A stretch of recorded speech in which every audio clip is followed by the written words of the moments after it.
Detective Agatha Marple, The Mystery on Maple Street, a detective tale. Maple Street exuded a peculiar charm in the rain. The glistening cobblestones, uneven and worn by decades of use, reflected the glow of gas lamps overhead. The shadows cast by tightly packed brick buildings seemed to breathe in the misty air, curling and dispersing with each gust of wind. Faint strains of a saxophone slipped through a barely cracked door, weaving into the rhythm of the city itself. It was a place both alive and weary, its glamour tarnished by the clandestine dealings that thrived in its dimly lit alleys. Detective Agatha Marple stepped out of a hansom cab, her petite frame dwarfed by the damp fog that clung to the streets. She surveyed her surroundings with the quiet intensity of someone used to spotting details others overlooked.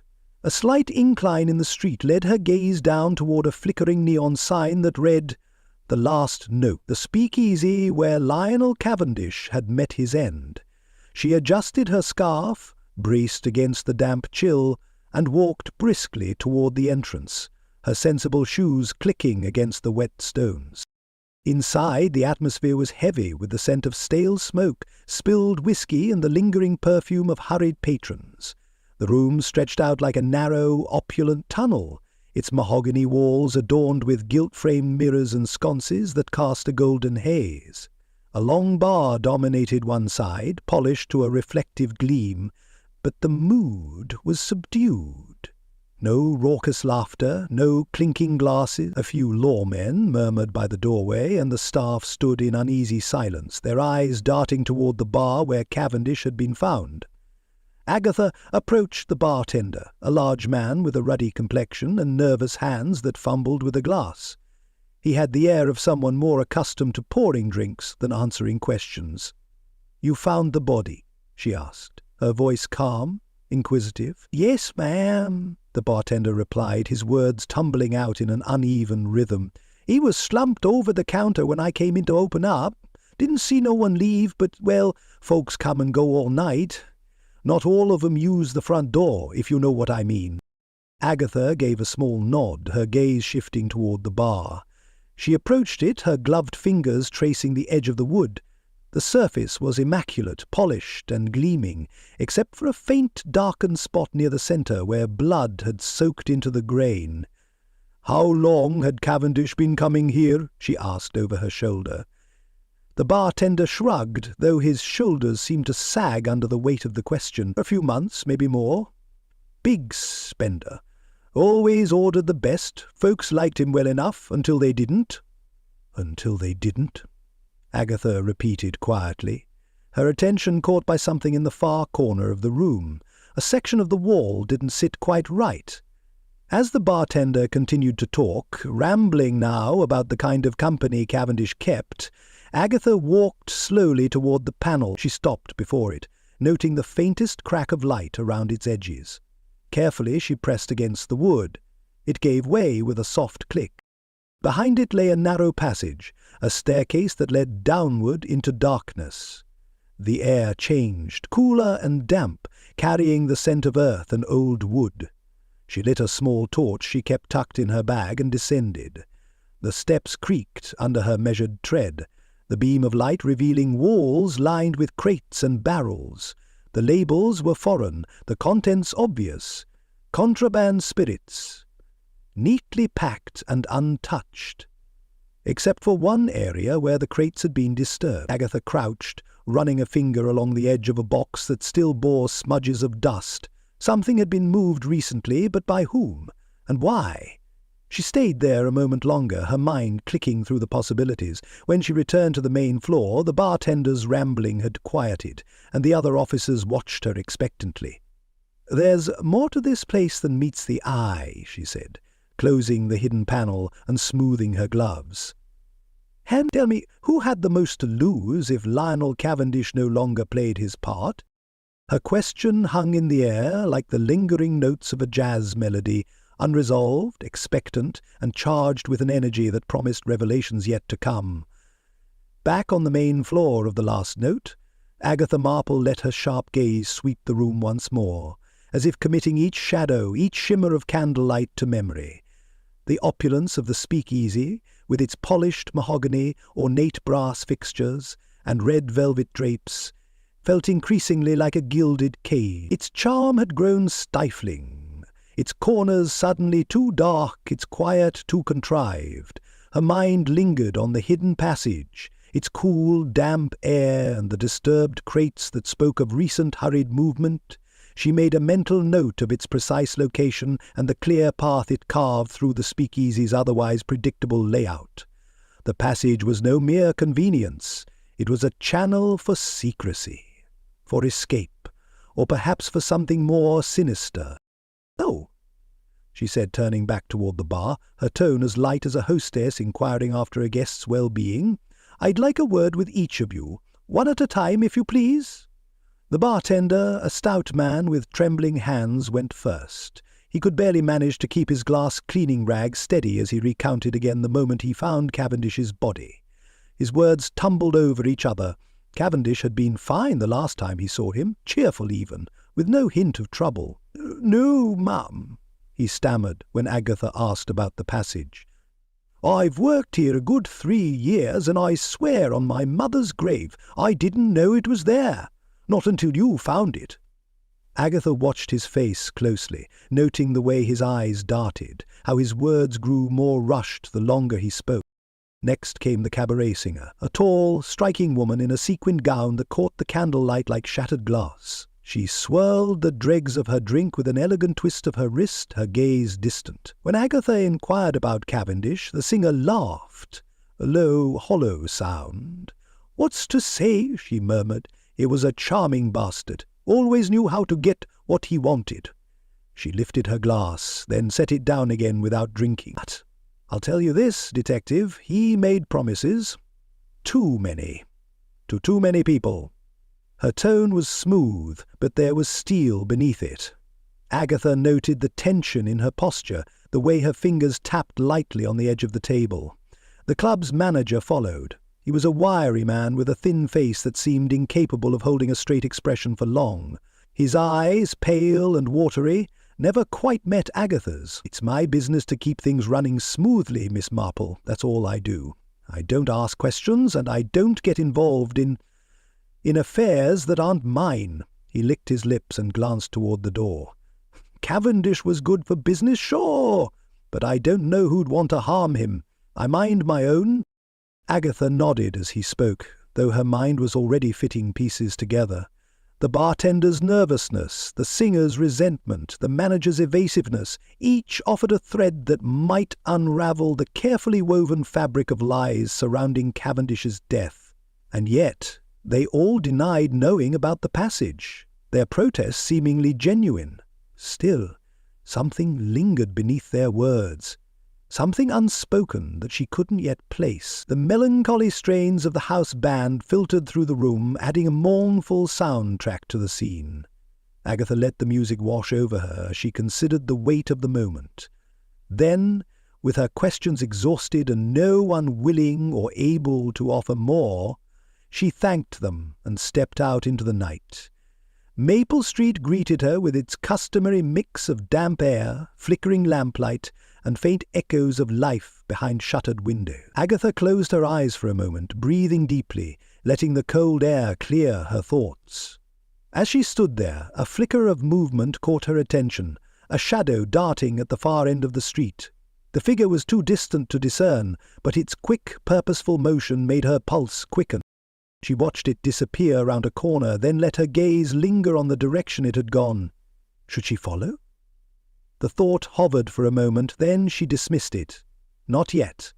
There would be time enough to chase shadows. For now she needed to consider what she had learned. Each word, each glance, each fragment of a clue, the secret passage was key, that much was certain. It had been used.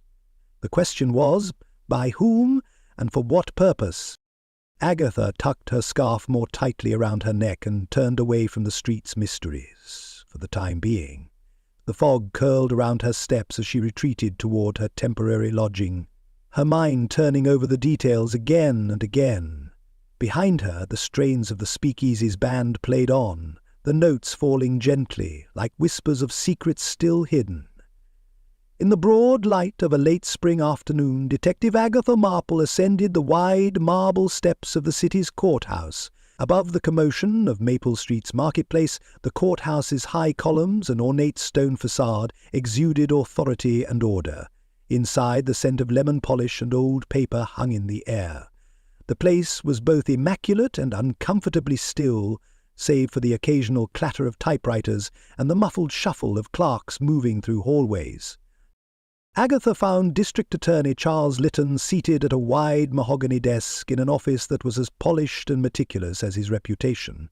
Tall shelves lined the walls, filled with leather-bound legal volumes, their gilded titles glowing softly in the sunlight streaming through tall paned windows. Lytton rose as she entered, his hand outstretched, a thin smile playing on his lips. His dark, neatly combed hair and tailored navy suit gave him the air of a man who valued appearances, but Agatha noticed the subtle tightness at the corners of his mouth. "Detective Marple," he said warmly, though his voice carried a note of formality. "To what do I owe this pleasure?" Agatha took his hand briefly, then sat down, her small handbag placed neatly on her lap. "I'm following up on the Cavendish case," she said simply, her expression neutral. "Given the nature of his, shall we say, business dealings, I thought it prudent to speak with the district attorney." Lytton chuckled, his tone light. "A bit outside my usual realm. My office handles legitimate affairs, after all. Mr. Cavendish and I never crossed paths." "Indeed?" Agatha tilted her head, studying him. "That's surprising, considering he operated under your very nose while other bootleggers, less fortunate ones, were swiftly shut down." He leaned back in his chair, clasping his hands over his stomach, in a pose of relaxed confidence. "Detective, I assure you our actions are guided solely by the law. If Cavendish managed to stay ahead of it, well, that's hardly evidence of a personal connection." Agatha said nothing, letting the silence stretch. Lytton's smile faltered slightly, his fingers tapping once, twice, against his palm before stilling. When she finally spoke, her tone was almost conversational. "I imagine it must be difficult prosecuting these cases. All that evidence to sift through, witnesses who might not be entirely honest. And then, of course, there are the ledgers." At this, a flicker of something crossed Lytton's face. He was almost imperceptible, a tightening of his brow that smoothed out a second too late. "Ledgers?" he echoed, his voice steady. "I'm afraid I'm not sure what you mean."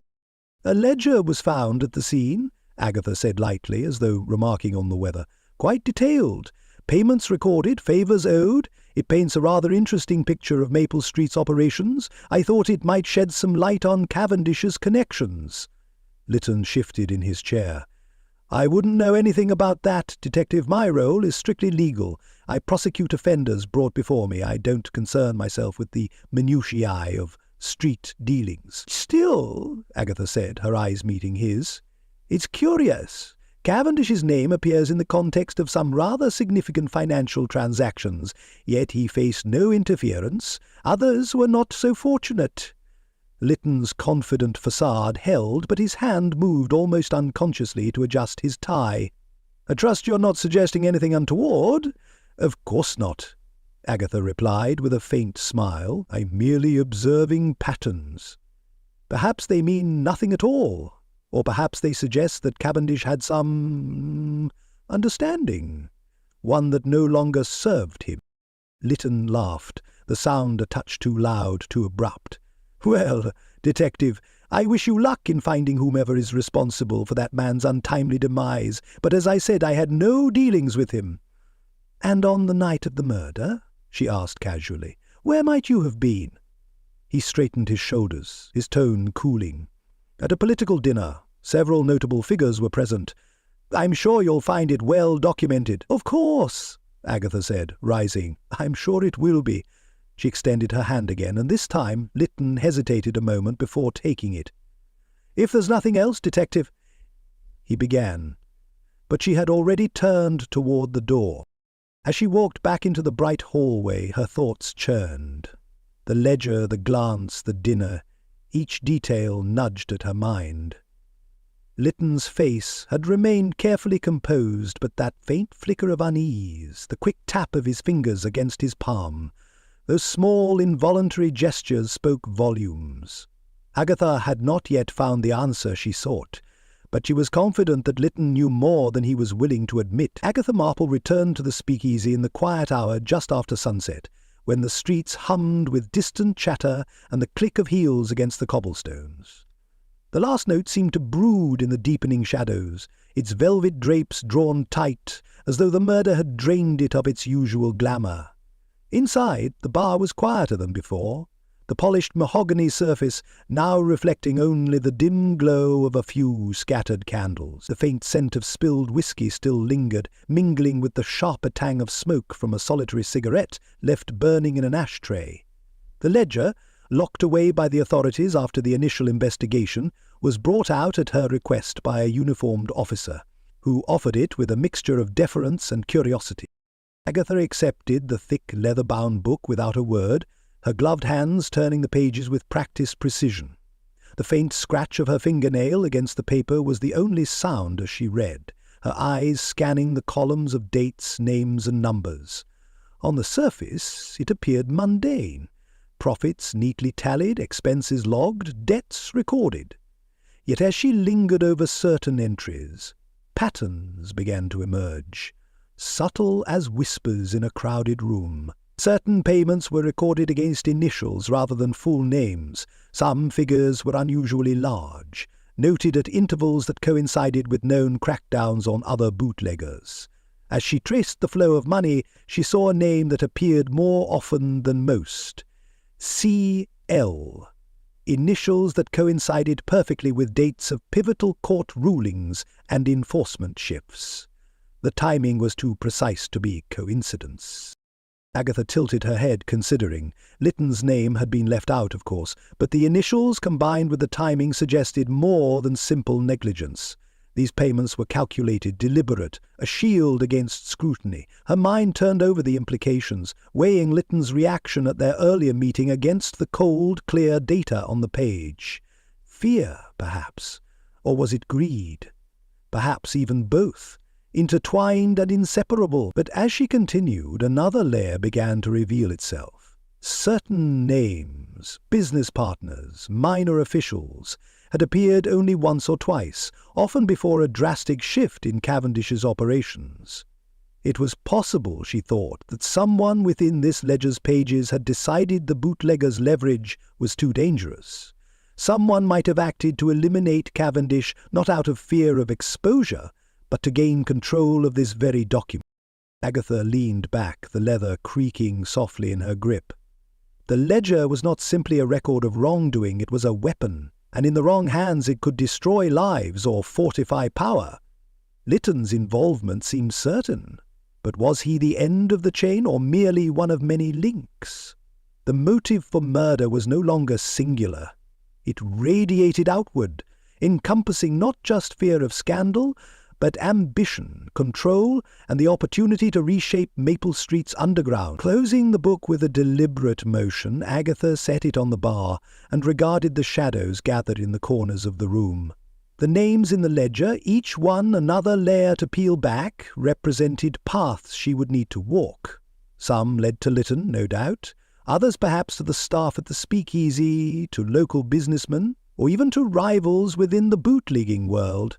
The list of suspects was growing, and with it, the complexity of the puzzle. "I'll need to see these names in person," she murmured to herself, her voice low and calm, "and I suspect not all of them will be pleased to receive me." Gathering her notes, Agatha made her way toward the door, pausing to glance back at the darkened speakeasy. The once vibrant haunt now seemed quieter, more sinister, as though it too carried the weight of the secrets hidden in that ledger. She stepped out into the night, the cool air sharpening her senses, and began charting her next moves. For every answer the ledger provided, it raised two more questions, and that was precisely what Agatha Marple thrived on. Back at the last note, the room was empty but for one man, the bouncer, a broad-shouldered figure who seemed to fill the space as much with his presence as with his size. His shirt, unbuttoned at the collar, revealed the faint line of a scar that ran from his neck to his chest, a relic of a past altercation that hinted at a life lived close to violence. Agatha Marple sat across from him at a corner table, her demeanour calm and unhurried. "You knew Cavendish well," she said without preamble, her voice even. The bouncer shifted slightly in his chair. "Well enough," he said, his deep voice carrying a hint of wariness. "You work in a place like this, you don't ask too many questions. You do your job." "But you noticed something was different about him in the days leading up to his death," Agatha said, leaning back slightly, her hands resting lightly in her lap. He hesitated, then nodded once. "Yeah, he was jumpy. Kept that ledger close, real close, never left it behind the bar any more, always had it on him." "Why?" "Don't know exactly, but he was off. Kept looking over his shoulder, muttering to himself. It's not like him. Cavendish was always confident, cocky even, but those last few days he acted like a man who knew something bad was coming." Agatha studied him, her sharp eyes noting every tick of his expression. "And who was he afraid of?" The bouncer frowned, rubbing a hand across his jaw. "Hard to say. He had arguments, sure. Lot of people came through here, not all of 'em friendly. But I did hear him and that cabaret singer, Marlene, going at it one night after closing. She was angry, shouting something about promises, something about what he owed her." "And what did he owe her?" The bouncer shrugged. Not my business. I just keep the peace." "Did you see anything else unusual?" Agatha pressed. "Anyone coming or going who shouldn't have been here?" He hesitated again, his large hands resting on the table, fingers drumming lightly. "There was one thing. Red Sullivan. He's a small-time smuggler, uses the back alleys, the tunnels. I saw him here a few nights before Cavendish died. Slipped in through the back entrance, real quiet, didn't say a word to nobody. Just nodded at Cavendish and disappeared into the office. Didn't stay long. Then he was gone." Agatha's expression didn't change, but inwardly she filed the name away. "And did Cavendish say anything about that meeting afterward?" "Little word," the bouncer replied. "Just acted, more nervous than ever." With a slight incline of her head, Agatha rose. "You've been very helpful," she said, her tone polite but firm. She returned to the bar and opened the ledger once more, this time flipping through the pages slowly, her eyes scanning each line. Among the careful entries of payments and receipts, a small inked star caught her attention. It was next to a name she didn't recognize at first. No title, no official position. But as she traced her memory, something clicked. Red Sullivan. Agatha closed the ledger with a deliberate motion and placed it on the counter. The bouncer's words lingered in her mind, as did the faint echo of the singer's anger. The web of connections around Cavendish was becoming clearer, yet also more tangled. Each name, each symbol was another piece of the puzzle, and she knew she'd need to follow every thread if she was to find the one that led to the truth. Maple Street was alive with the murmur of commerce and the muted clatter of horse-drawn carts. Yet Agatha Marple barely noticed. She stood at a small table in the last notes dimly lit back room, the ledger spread before her, a blank sheet of paper to one side. It was here, under the faint glow of a single shaded lamp, that she began to map out the connections concealed within those meticulous entries. The pattern emerged slowly, but once it did, it was undeniable. Certain payments corresponded to certain dates that matched up with key arrests, sudden disappearances, and seemingly miraculous acquittals in the Maple Street courts. Agatha traced her pencil along the page, her steady hand circling figures, adding lines and notes. It wasn't just a list of debts or bribes. It was a roadmap to power. Someone had used the ledger's secrets to manipulate the city's underworld, ensuring that some names thrived while others vanished entirely. As she worked, she found herself returning again and again to Red Sullivan's name and the small inked star beside it. Cavendish had been anxious, paranoid even, in the days leading up to his death. Was it simply fear of exposure? Or had someone discovered his plan to use the ledger for his own gain? Perhaps Cavendish's big mistake was underestimating the others in his circle, believing that they would remain in the dark.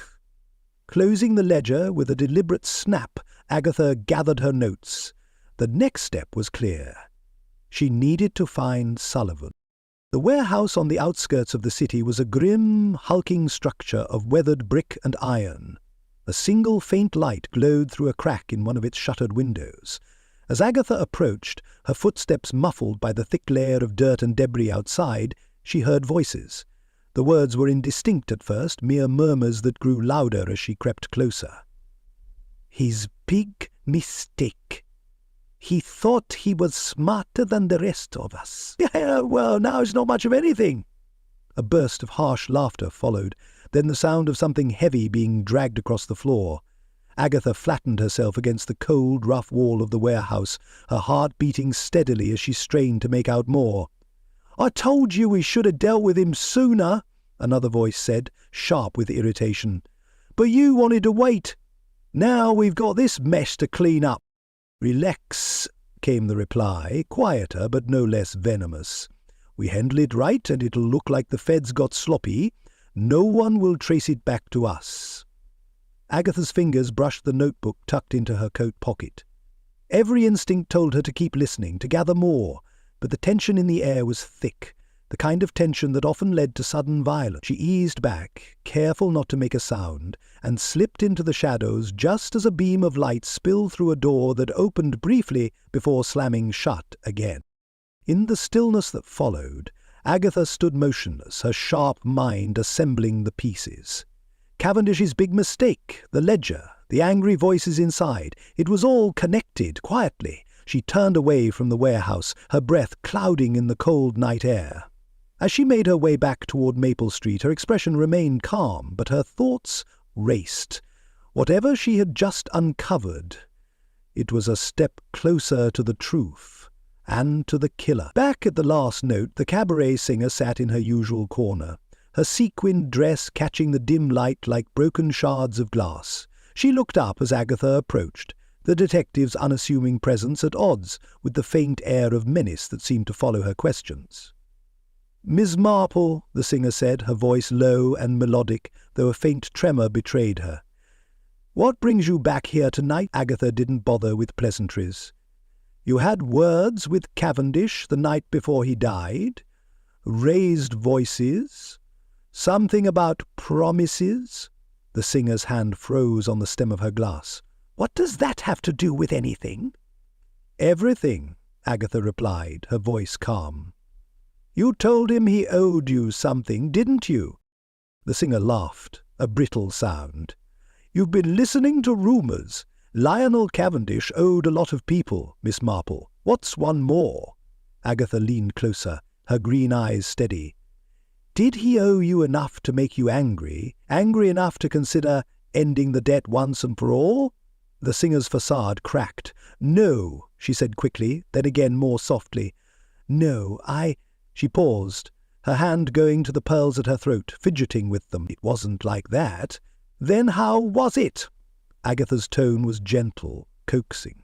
The singer hesitated, the silence stretching until it felt like the very air in the room had grown heavy. Finally she sighed and looked Agatha square in the eye. "Cavendish said he didn't need the DA anymore. Said he was going to run things his own way, without their help." Her voice dropped to a whisper. "He was going to expose everyone. Make himself king of Maple Street." Agatha didn't move, didn't so much as blink, but she filed the words away carefully. "That would certainly give others a motive to want him gone," she said softly. "And you? What did you think of this grand plan of his?" The singer let out another humourless laugh. "What I think doesn't matter. Cavendish always did what he wanted. But if you ask me, he was playing a dangerous game." "I see," Agatha murmured. "Thank you, Miss—" "Wait," the bartender's voice cut in. He had been lingering nearby, polishing glasses and listening more intently than he should have. I think you need to see something." He reached beneath the counter and pulled out a small folded note, the edges worn and creased. "What's that?" Agatha asked, taking the note. "Found it tucked under the register after you left last time," the bartender said. "Figured it was nothing, but now," he hesitated, "it's in Cavendish's hand." Agatha unfolded the paper. The handwriting was hasty, almost frantic. "I'm not safe. Too many people know. If this goes on, I'll end up like the others. I have to disappear. Tonight." She read the words again, her mind clicking over the implications. Cavendish, fearing for his life, planning to vanish into the shadows before anyone could silence him. But he hadn't. Someone had beaten him to it, or so it seemed. She folded the note carefully, slipping it into her pocket. The cabaret singer was watching her, eyes wary, mouth pressed into a thin line. Agatha gave her a small, unreadable smile and rose from her seat. "It's always the small details," she said lightly. "Wouldn't you agree?" The singer said nothing, and Agatha turned and walked toward the door, the faint strains of the house band following her out. Outside, the cool night air sharpened her thoughts. The puzzle was still incomplete, the picture shifting with every new piece she uncovered. If Cavendish had been planning to fake his death, it opened a new possibility and raised more questions. For now, though, Agatha had all she needed from the cabaret singer. She suspected that, despite her words, the woman knew more than she let on. But the truth would come in its own time. It always did. Agatha Marple descended the narrow steps of the secret passage for the second time that evening, the air growing damp and cool with each careful step. The beam of her small torch illuminated the same stacked crates of contraband whiskey, the same faint glimmer of glass bottles nestled in straw. Yet now, as her gaze sharpened and her focus narrowed, new details emerged. Details that had escaped her initial inspection. She paused mid-step. Along the edge of the wooden staircase, just where the light caught at a certain angle, were faint scuff marks. Her brows knitted as she crouched to get a closer look. The marks weren't deep, nothing dramatic, but they were fresh. The rough streaks told of someone moving hastily, dragging a heel, perhaps, or twisting under weight or resistance. It was the kind of detail that would go unnoticed by anyone not attuned to the language of subtle disturbances. To Agatha it spoke volumes. Rising, she moved further down, letting the light trace the edges of the steps, the walls, the floor. Halfway down the corridor, she paused again. There, among the straw that had spilled from an overturned crate, something gleamed. It was no larger than her hand, the metal dulled by the dim light, but unmistakable in its form. Agatha picked it up. A small revolver, its barrel warm to the touch from the heat of the day before the passage had cooled with the evening air. The faint scent of gunpowder lingered, sharp and acrid, mingling with a heady aroma of spilled whiskey. Carefully she turned the weapon in her hands, noting its weight, its design. It wasn't brand new, but neither was it some relic. The revolver had been used recently, of that she was certain. She held it at arm's length, her eyes darting to the walls of the passage. If there had been a struggle here, it was swift. No blood marked the floor or walls, yet the disturbed straw and those fresh scuffs told their story plainly enough. Cavendish hadn't merely walked down this passage, he had been pursued, or perhaps he had been resisting someone. Either way, the confrontation had left traces that led Agatha closer to the truth. Returning to the ledger was a natural next step. Once more at the bar's back-room table, she spread the pages and began to review the timing of Cavendish's known movements. Her pencil hovered above a date. 3 days before his death. That's when he'd made a significant payment to an unnamed recipient marked only by the initials R.Ars. Red Sullivan, no doubt. Her fingers tapped lightly against the paper. The payment coincided with a sudden spike in activity in the passage, likely the same night the scuff marks had been made. It was now evident that whoever had used the passage hadn't just been passing through. They'd come for Cavendish. Yet conflicting accounts muddied the waters. The cabaret singer claimed she'd argued with Cavendish that same evening over broken promises. The bartender insisted he'd seen no one unusual, the manager swore he hadn't left the main floor, and then there was the note from Cavendish himself, hinting he might fake his own death.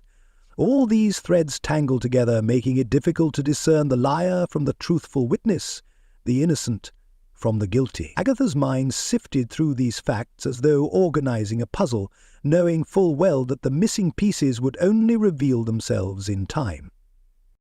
She closed the ledger carefully, her expression calm. The killer had likely used the passage as both an entry and an escape route, vanishing into the night after the deed was done. The scuffs and the gun were proof enough. But the precise reason why, and who had been desperate enough to pull the trigger, remained just out of reach. Agatha adjusted her scarf and stepped back out onto Maple Street, the city's fog rolling in thick as ever. It was all taking shape now, just not fast enough for her liking.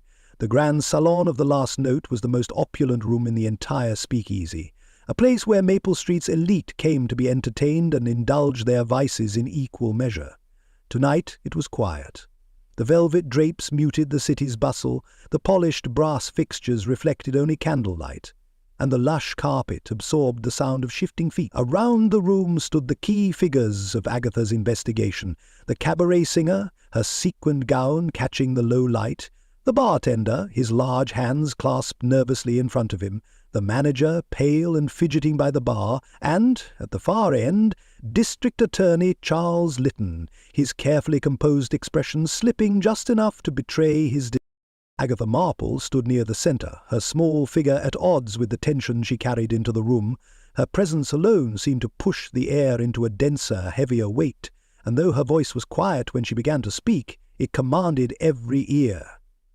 "Ladies and gentlemen," she started, her green eyes scanning each face, "we have all been touched by the tragedy of Lionel Cavendish's murder. We've heard many tales, some truthful, some not. But one truth, I believe, has been clear from the beginning. This crime was not committed out of passion or chance. It was a calculated act."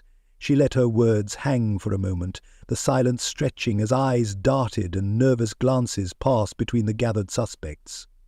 "Cavendish had plans," she continued, her tone calm but sharp. "He believed he could control Maple Street, that he could use certain connections to gain untouchable status. But that sort of power attracts enemies. It also creates liabilities."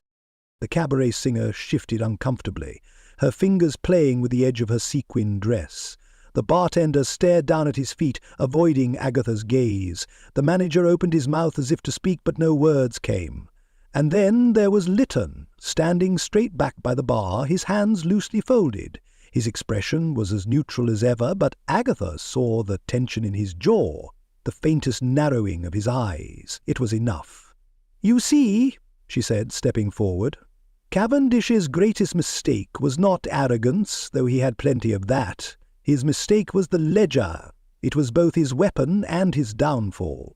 He used it to manipulate those in power, to silence his competitors, and to protect himself. He thought it made him invincible." Her gaze turned to the district attorney, who held her eye with steady resolve but said nothing. "It is no secret that certain officials allowed Cavendish's operations to continue," she said. "Favours were exchanged, protection was granted, and it wasn't cheap. Cavendish paid handsomely to keep his business running.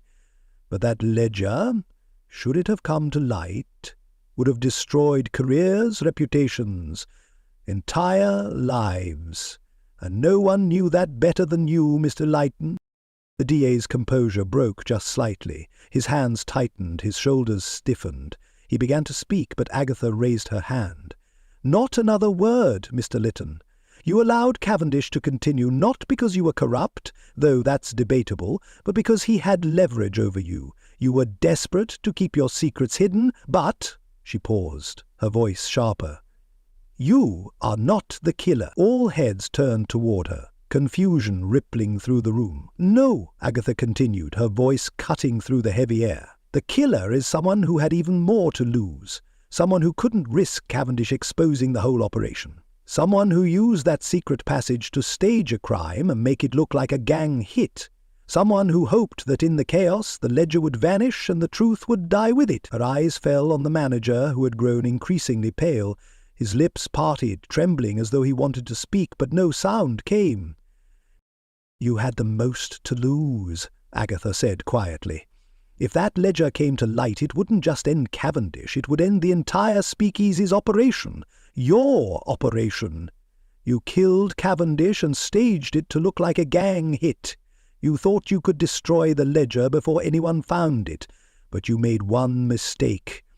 Agatha took a step forward, her gaze never leaving the manager's as the room held its collective breath. "You underestimated me." The manager crumbled. His legs buckled and he sank onto the nearest chair, his head in his hands. The tension in the room snapped, replaced by the faint sound of someone exhaling, the shuffle of shoes, the metallic clink of a glass being set down. Agatha turned her attention back to the DA. "You may have been complicit, Mr. Lytton," she said, her voice calm again, "but you're not guilty of murder. I suggest you think very carefully about your next steps." Lytton nodded once, curtly, his face pale. Agatha glanced at the cabaret singer and the bartender, who were both too stunned to move, then stepped back into the centre of the room. "It always comes down to power," she said softly, more to herself than to the others, "and those who will do anything to keep it." The room seemed to close in on itself as the manager's voice rose, his protests bouncing off the velvet-draped walls of the speakeasy's grand salon. "You've got it all wrong," he exclaimed, his pale face glistening with a thin sheen of sweat. "I wasn't involved. I didn't. Cavendish was the one playing everyone. He brought this on himself." Agatha Marple's gaze was steady, unrelenting. She remained silent as the manager ranted, her hands clasped neatly before her. The others in the room, bartender, singer, and even the district attorney, watched in a tense hush, each face betraying a mixture of relief and disbelief. The cabaret singer dabbed nervously at her crimson lipstick, while the bartender kept his eyes firmly on the floor. The DA, for all his practised composure, stood rigid in the corner, his jaw tight. The manager continued, his voice cracking. "That ledger, it's just numbers. I don't know why you're focusing on me. You're letting the real killer go free." "Is it a ledger?" Agatha said at last, her voice cutting through the air like a razor. "Is more than numbers. It's a map of motives. It reveals patterns. Payments to keep certain people quiet, to protect others, to shift the blame. And one entry, in particular, tells a story you've been trying very hard to keep hidden." The manager's mouth opened, but no words came. He licked his lips nervously, glancing toward the exits. "I don't know what you mean," he said, but the tremor in his voice betrayed him.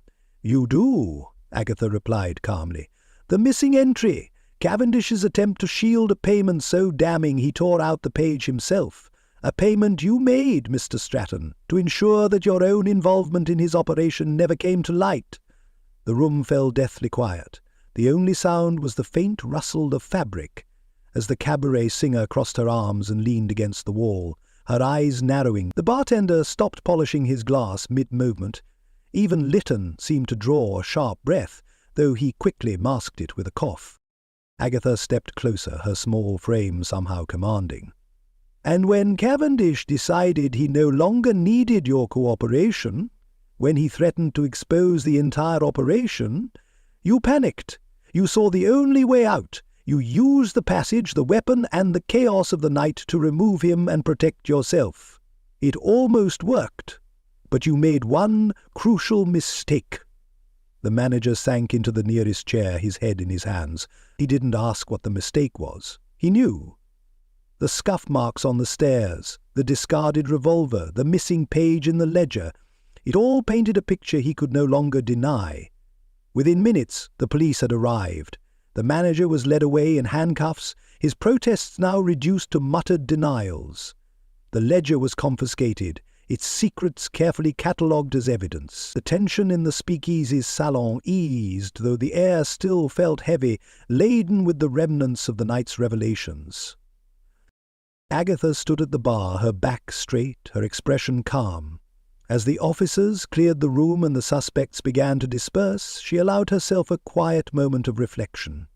The cabaret singers slipped out the side door, the bartender began stacking glasses once more, and even Lytton, after a moment's hesitation, left without a word. Maple Street's heartbeat began to return to its usual rhythm, the uneasy calm of a neighborhood accustomed to brushing past its secrets. The jazz band struck up a tune as if nothing had happened, the low, mournful notes winding through the air. Agatha smoothed her gloves, picked up her handbag, and glanced once more around the room. The mystery was resolved, the pieces fit together, but she knew Maple Street would never truly be still. It was a place of constant movement, of deals whispered in shadows, of ambitions born and destroyed in equal measure. For now, though, the night was quiet. The truth had been unearthed, and for Agatha Marple that was enough. In the soft light of dawn, Maple Street stirred slowly. The hazy veil of the night before lifted, revealing the gilded edges of its storefronts and the tarnished corners of its alleyways. The city was still waking, its usual hum of life muted for now.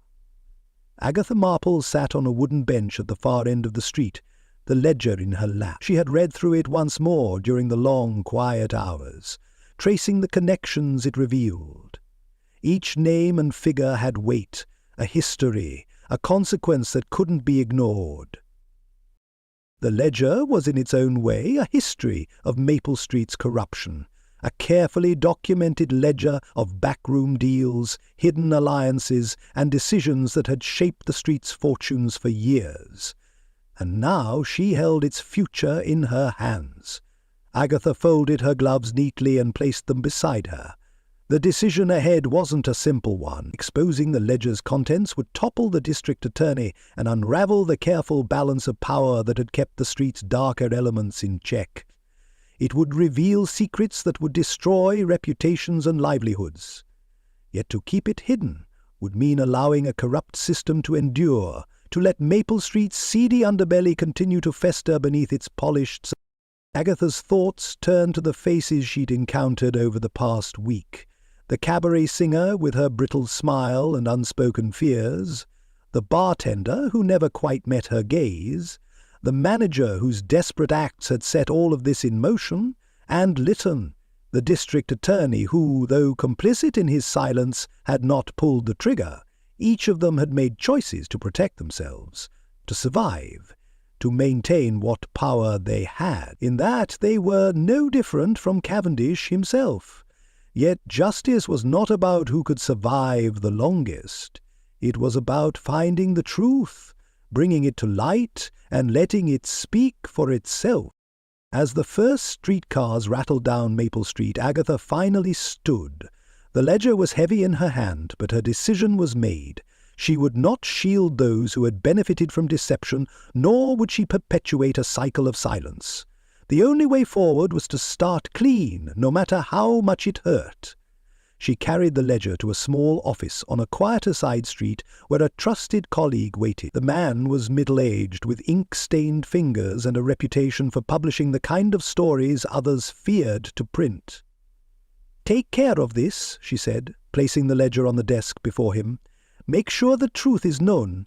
He looked at her, then at the book, and nodded solemnly. "It'll be in the evening edition." Agatha left without another word, her step light, her resolve steady. By the time the city fully woke, the story would be told. The scandal would ripple out, shaking Maple Street's foundations and forcing its residents to confront the truth. As she walked away from Maple Street for the last time, Agatha let herself glance back. The street seemed unchanged, the same brick buildings, the same busy shopfronts. But she knew better. The events of the past week had shifted something fundamental, and though the scars might fade, the lessons would remain. Agatha Marple had done her work. The rest was up to Maple Street.